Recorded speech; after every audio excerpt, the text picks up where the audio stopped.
Children, in the first part of Sound of Music, we have learned the story of Evelyn Glennie, who, through her sheer determination and hard work, overcame the challenges of life.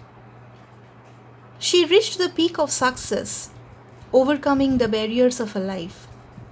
Yet again, one more such beautiful story which motivates us to overcome all the obstacles that come as barriers to the path of success. Children, we are going to learn the story of the eminent Shehnai player, Ustad Bismillah Khan's story. What are the objectives behind learning his story? To get acquainted with a music maestro and along with various musicians and instruments of Indian classical music, to believe in the importance of simplicity and hard work in one's life, to develop love for the motherland through Bismillah Khan's biography, to promote communal harmony among us. Children, let me acquaint you with the various musicians of Indian classical music. Ustad Amjad Ali Khan, Pandit Ravi Shankar, Ustad Zakir Hussain. They dedicated their entire life in practicing these musical instruments and reached to the peak of success through their hard work. And now, introducing you to Ustad Bismillah Khan, the king of Shehnai. What is his recognition? He is often referred to by the title Ustad.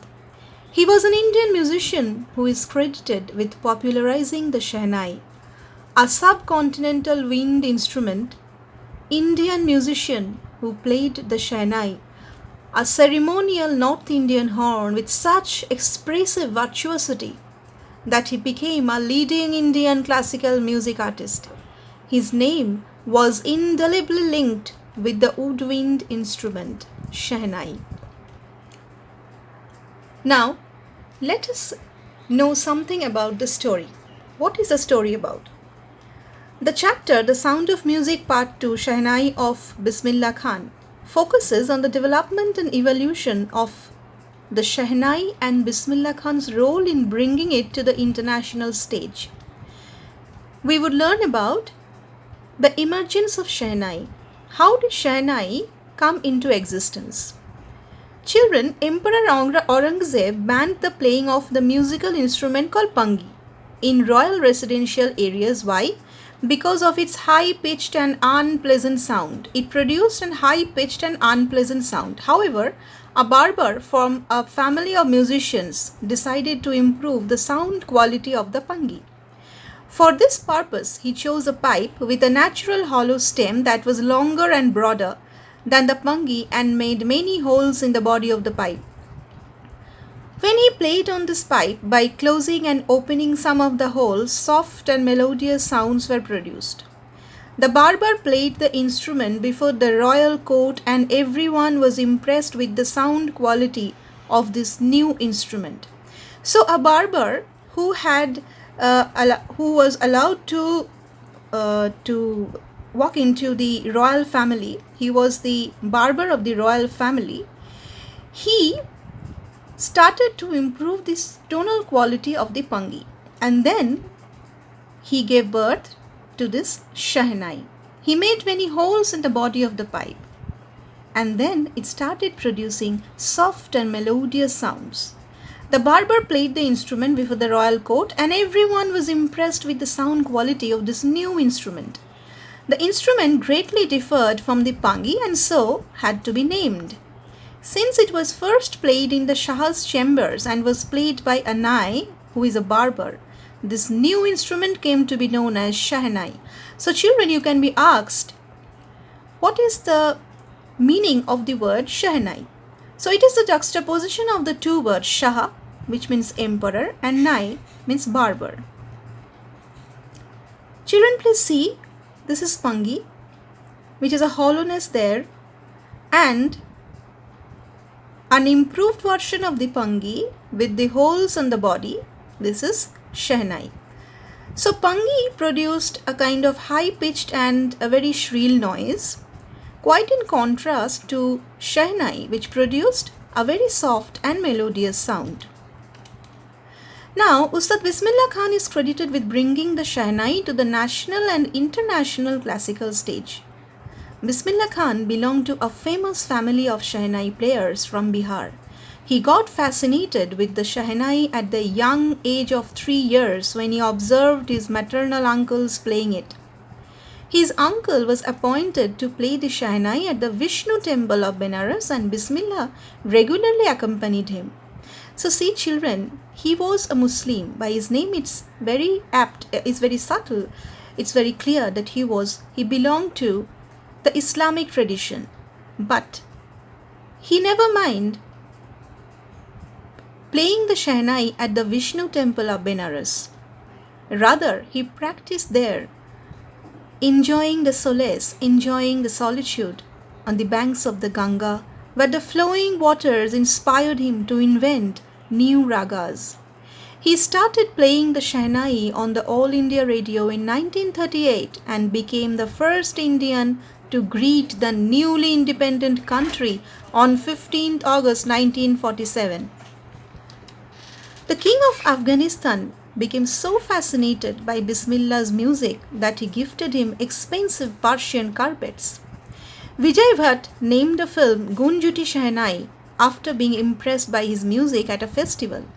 He has played at the Lincoln Center Hall in the United States of America, the World Exposition in Montreal, the Cannes Art Festival, and the Osaka Trade Fair. He also enjoys the honor of having the auditorium Tahar Mosiki Ustad Bismillah Khan named after him. He is a proud recipient of the Padma Shri, the Padma Bhushan, the Padma Vibhushan, and the Bharat Ratna. His life exemplifies the rich cultural heritage of India. And most importantly, children, he never discriminated music on the basis of caste, color, creed, religion. He was of this opinion that music has no barrier. Music is ever flowing. Music is harmony. There was a student of Ustad Bismillah Khan, and he wanted that Ustad Bismillah Khan should set up a Shehnai school in USA. He promised that he would recreate the temples of Benares in America for Ustadji as he would miss it. Now, Ustad Bismillah Khan was attached to river Ganga also. So, he asked his student, would he transport the river Ganga also to America? So, he wanted to say that he could not leave India. He was attached not only to the temples of Benares, but also to the holy river Ganga. Children, try to understand the Indianness in Bismillah Khan. He loved to retain the holiness, the sacredness, the rich cultural heritage of his country, of Hindustan. Whenever he visited several countries abroad, he yearned to return to his Hindustan. India called him, recalled him. He was attached not only to the temples of Benares, but also to the ever-flowing waters of river Ganga. Now children, coming back to the key points again, you will learn the Shehnai replaced Pangi, which had a shrill, unpleasant sound. Pangi's tonal quality was improved by Anai of Shah. And so, the name Shehnai, it's a juxtaposition of the two words Shah, Emperor Aurangzeb, and Nai, that is barber. And so the term Shehnai. Ustad Bismillah Khan is a Shehnai minstrel. Bismillah Khan took to music early in life when he was 3 years old in the company of his maternal uncle. So it was there in his blood. He has grown up seeing his maternal uncle practicing Shehnai, and that ingrained in him, that instilled him, that motivated him to play Shehnai.